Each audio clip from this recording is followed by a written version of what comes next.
What's up, people? Y'all can call me Diff, and we're going to talk about the Fujifilm X100VI. I recently got this camera a few months ago, and I had the X100V probably 3 months before that, for like 3 months until the release of the new one.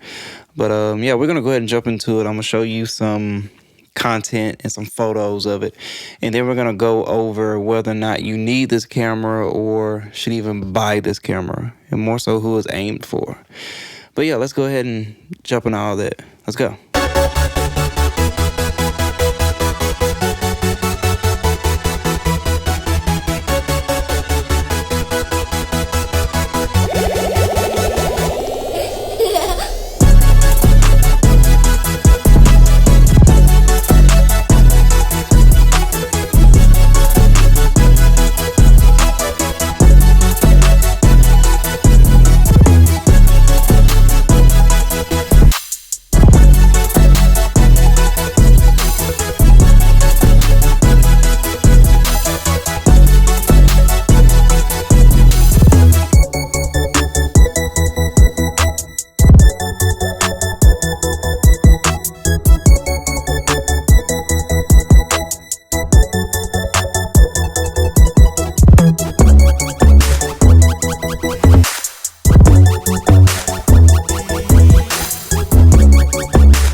All right, folks, so that footage that you saw was shot on the X-H2S, which is the Fujifilm's versions of their video camera. That's their top of the line video camera, and I absolutely love it.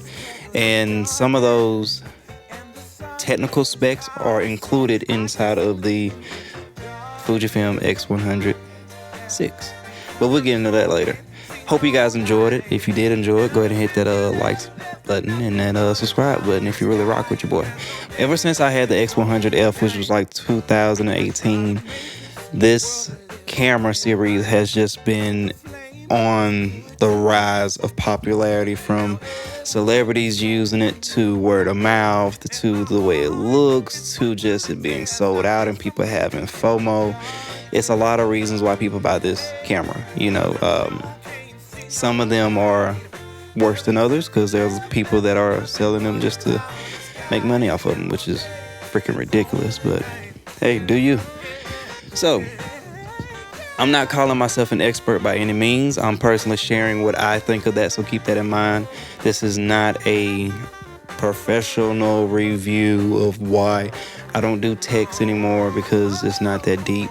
Don't really care about it. But so yeah, like I said, I had the X100F, had it for a long time, and then I got the X100V, or the V, and it took me a while to get there because it was sold out. And then I got the X100VI, and a lot has changed from the F to the VI, or the 6. I'm just gonna say the 4 and the 6.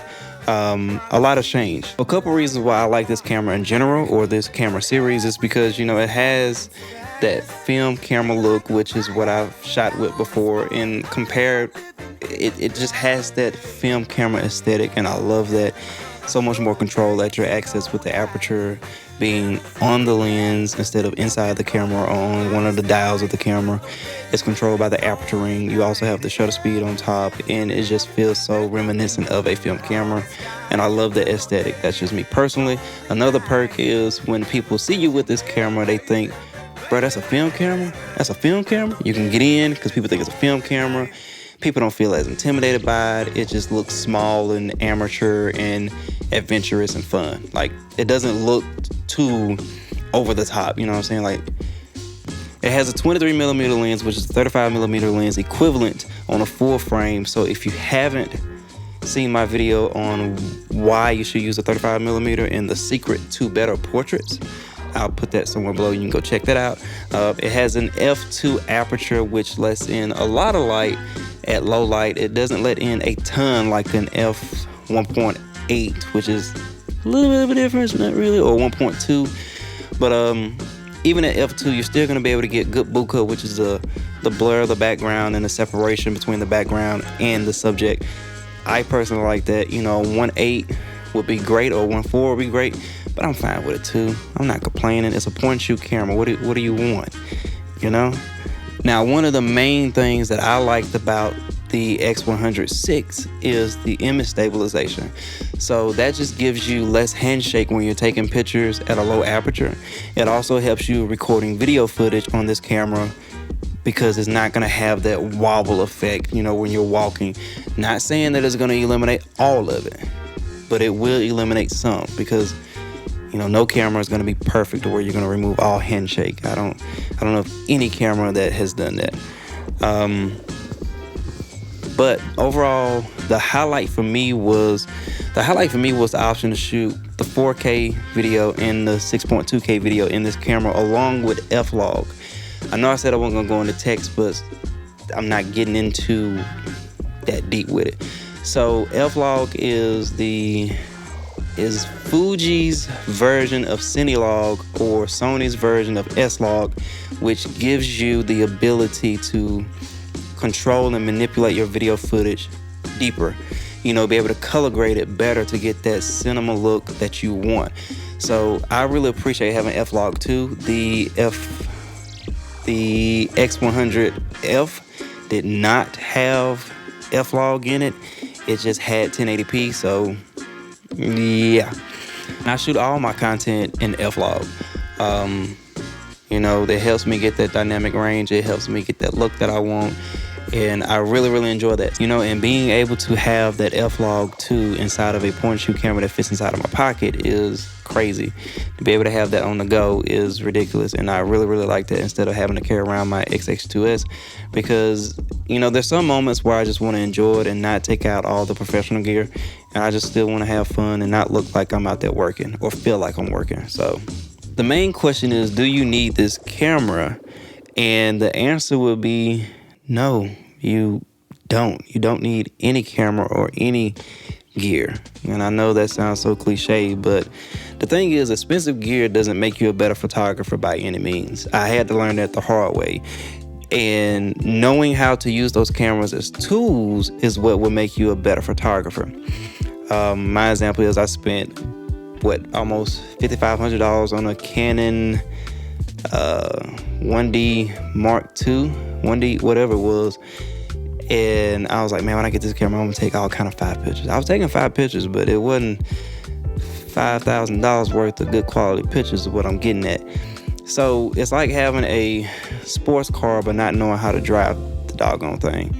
You know, you just got a fast car. It has the option to do that, but you don't know how to do that because you can't control it. So don't think that just because you spend thousands of dollars on a camera, you're gonna automatically be a better photographer. Or specifically $1,600 on this camera, you're gonna be a better photographer. It don't work like that. This camera is for the people who want to be pushed creatively and those who have the knowledge on how to work a simple but yet powerful camera when need to be. So $1,600 for a camera probably shouldn't be your first camera anyway. You know, it shouldn't be the first camera for someone who isn't interested in learning photography basics or becoming a photography enthusiast or even exploring photography. You know, like if you just want to not take it that serious, I wouldn't. Nah, but if that is you want to go ahead and play around with it and get deeper into it, I think this would be a very good introductory camera for someone who knows what they're getting. You know, if you understand what you're getting, then yes, it's a fixed lens camera. By all means, go ahead, get it. You know that it's a fixed lens, it's not a zoom lens. You know, I'm not trying to steer you left or right. I'm just telling you what this camera can do and how I feel about it, and whatever you take from it, that's you. I'm probably rambling, but hey.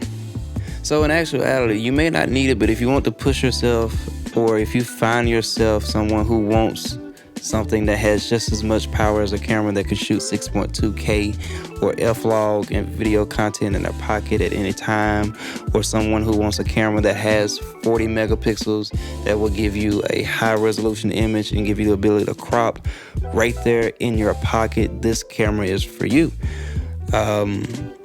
I mean, even at 40 megapixels, that's a lot. So you saw the footage that I shot. That was with the the 4.2K. That was on F-log 2. It looked exactly like the footage that came out of the XH2S because they put it in there. I mean, that's a lick, you know?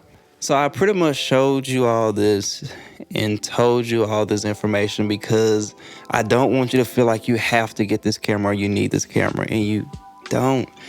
But if you want it, by all means, go get it.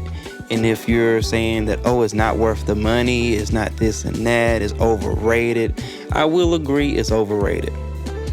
But I honestly believe that for $1,600, that's a fair price because you're getting 6.2K, you're getting F-log, you're getting 40 megapixels, you're getting the image stabilization.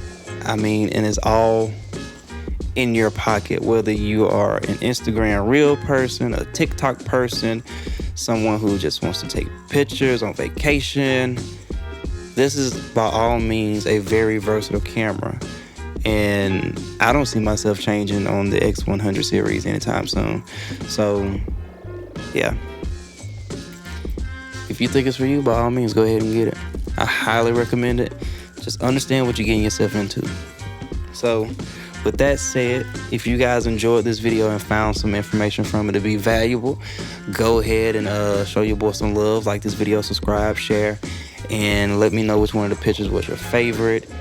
And again, if you enjoyed the video that was at the beginning, let me know, because if y'all want to see more of that, y'all gotta talk to me. I gotta know what y'all like. But yeah, hopefully I didn't talk y'all head off. I can go on a ramble about cameras. I appreciate y'all for watching, and I will see y'all next time. Let's go.